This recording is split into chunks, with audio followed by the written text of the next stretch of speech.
শিল্পী হতে পারি নাই কখন সাধুগুরুর চরণ ধুলি আমার এই পাপির গায়ে মেখে একজন মানুষ হতে পারবো বাজান, সেজন্য ঘোরাফেরা করি। মানুষ মাত্রই ভুল, ক্ষমা করা হলো মহত্বের লক্ষণ। কারণ আমি মানুষ, এই জন্য আমার ভুল হতে পারে, ভুল হওয়াটাই স্বাভাবিক। তাই মাওলানা জালালউদ্দিন রুমি একটি কথা বলেছে, তোমরা যদি সাধনার জগতে যদি কোনো কিছু নাই হতে পারো, নিজেকে একবার মনে মনে পথের দোলা বানিয়ে রাখো, পথের দোলা বানিয়ে তোমরা পথে পড়ে থাকো। ছোট যখন ওই রাস্তা দিয়ে আমার বাঞ্জু চাঁদের মতন মানুষ, কোন সাধুগুরুর মতন মানুষ একবার যদি আগমন করে, ওই সাধুগুরুর চরণের পরশ পেয়ে তোমার মানব জীবন ধন্য হইতে পারে।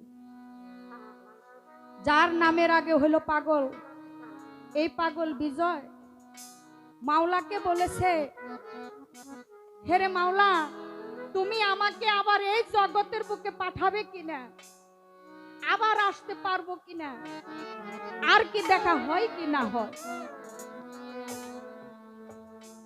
তুমি আমাকে পাঠাবে কিনা একমাত্র তুমিই ভালো জানো। তাই মাওলা তোমাকে বলে রাখি, আবার যদি পাঠাও মরে এই বব বাজারে, একজন গুরু ভক্ত মায়ের কুলে তুমি জন্ম দিও মুরে, আমি মুচি হয়েও হব সূচি যদি একবার ভক্ত সঙ্গ পাই, চিরকাঙাল তুই করে দে ধরায়। আমার মতো এই জগতে দুঃখিনী কে আছে, আমি মরলেও যেন জন্ম লই আমার সেই বাঞ্জু চাঁদের দেশে। যারা গুরু ধরেছেন তাদের কাছে বলতে হয় না, কারণ তারা ওই গুরু রূপটা নিয়েই বসে। আর যারা ধরেন নাই তাদেরও যেন একটা ভাব যেন থাকে। তাই বাজান, যে যেখানেই থাকি না কেন, দয়াল আমাদেরকে, আমার বাঞ্জু চান কিভাবে আমাদের মাঝে আছে একমাত্র দয়ালই ভালো জানে। দয়ালের জায়গা, দয়ালের আসন, দয়াল ঠিক সেই জায়গায় আছে। তাই সেখান থেকে আমার একখানা গান আপনাদের মাঝে। আজ বড় নিদানে পড়িয়া ডাকি দয়া রহিলা কোথায় রে দয়াল চাঁদ আমার। আজ বড় নিদানে পড়িয়া ডাকি বাঞ্জু চাঁদ রহিলা কোথায় রে দয়াল চাঁদ তুমি রহিলা কোথায় রে দয়াল চাঁদ। আজ বড় নিদানে পড়িয়া ডাকি দয়া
জোর